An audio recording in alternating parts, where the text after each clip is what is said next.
Hi, my friends. Welcome back once again. It is Wednesday. It is actually the second Wednesday in the Lenten season. We are making our way through Lent, and soon we will be celebrating the Lord's resurrection on Easter Sunday once again.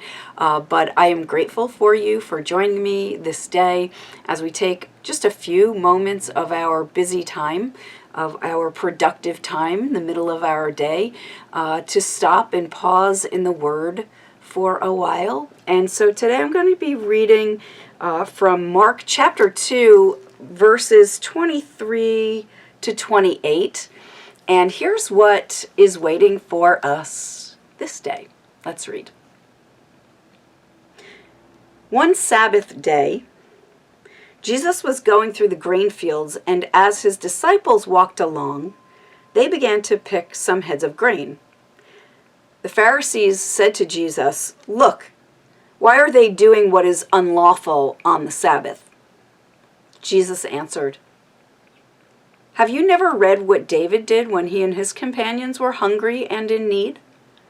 In the days of Abiathar the high priest, he entered the house of God and ate the consecrated bread, which is lawful only for the priests to eat, and he also gave some to his companions."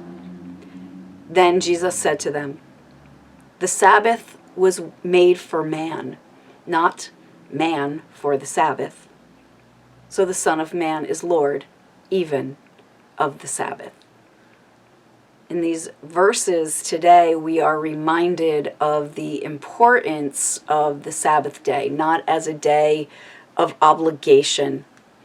The Sabbath was not given to us as a day to make us feel badly about not wanting to go to church, which is unfortunately so much of what people think the Sabbath day is about, as some kind of an obligation where Christians are supposed to, and I use that word supposed to, because it reflects an attitude of being unwilling, where we are supposed to go to church. And that for those who are Christians and are not doing that, they then also feel that the church judges them for not doing so.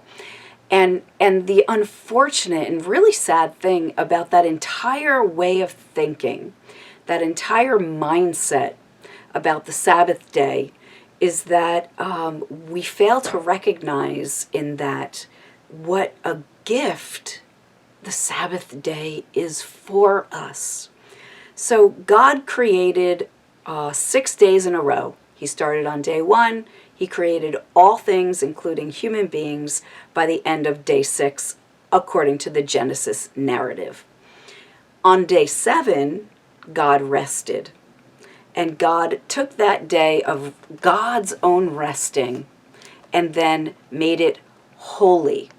It is not a holy day because of what we do on the Sabbath. Rather, the day itself is holy because God made it holy.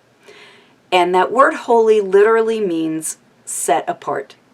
The Sabbath day, our Sunday, our seventh, it's actually our first day of the week, but every seventh day of every week, God gives us a gift, a day that is set apart from all the rest of the days of the week, a day for us to honor God, a day for us to gather together, a day for us to be fed from God's word and lift our voices in joyful praises, in psalms and in singing, to be surrounded by God's people, and rededicate our lives the rest of the week, the other 6 days of the week, to get a new focus on what our lives are even about, to get a new focus on what it is we do that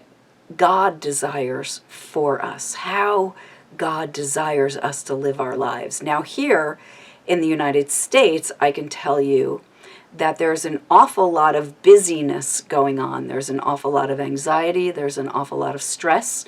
We have a tendency to think that we cannot take any time off, that we cannot stop from our busyness for a time of worship of the Lord, that Sunday morning is just one more day to get more things done. God only knows that our to-do lists are endless. They never cease. There's always one more thing that we could be doing.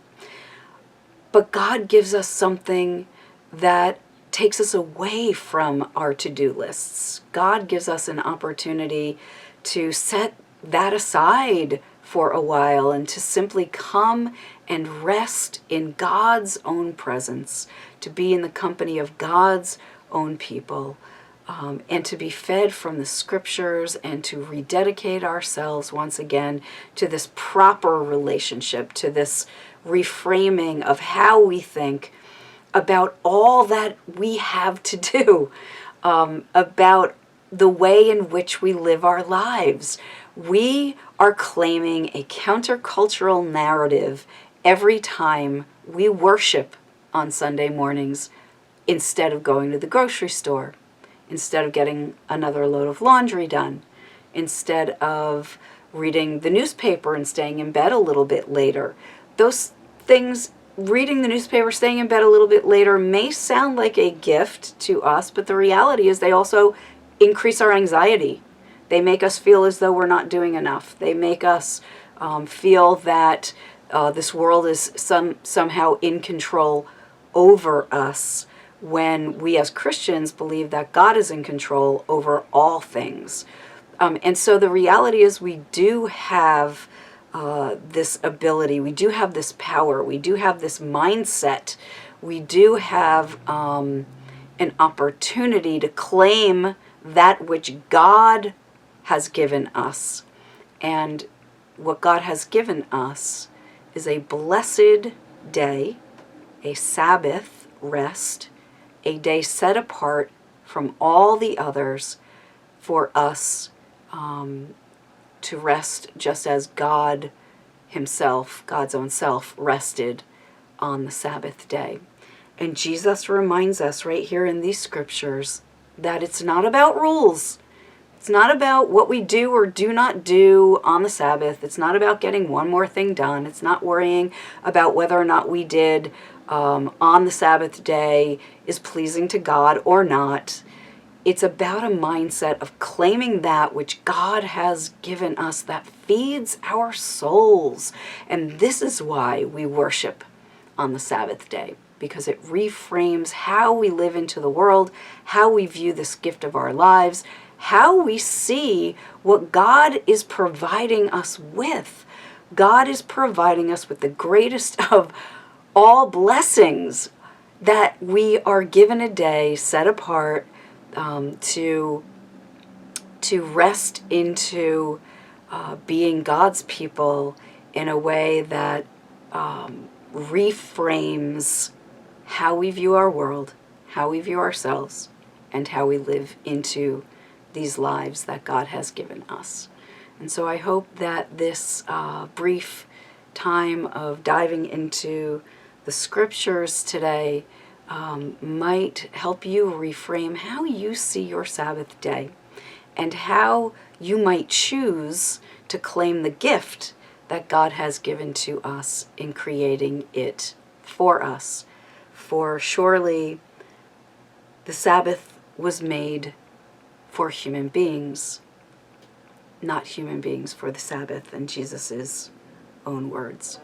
And Jesus is the Lord of the Sabbath, who calls us to come and calls us to lay down our burdens and to put away our to-do lists and our tasks and simply come and rest and be in his presence and in the presence of his people one day out of 7.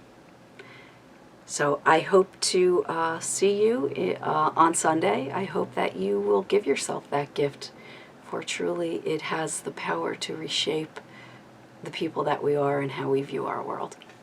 So take care. See you Sunday. Bye-bye.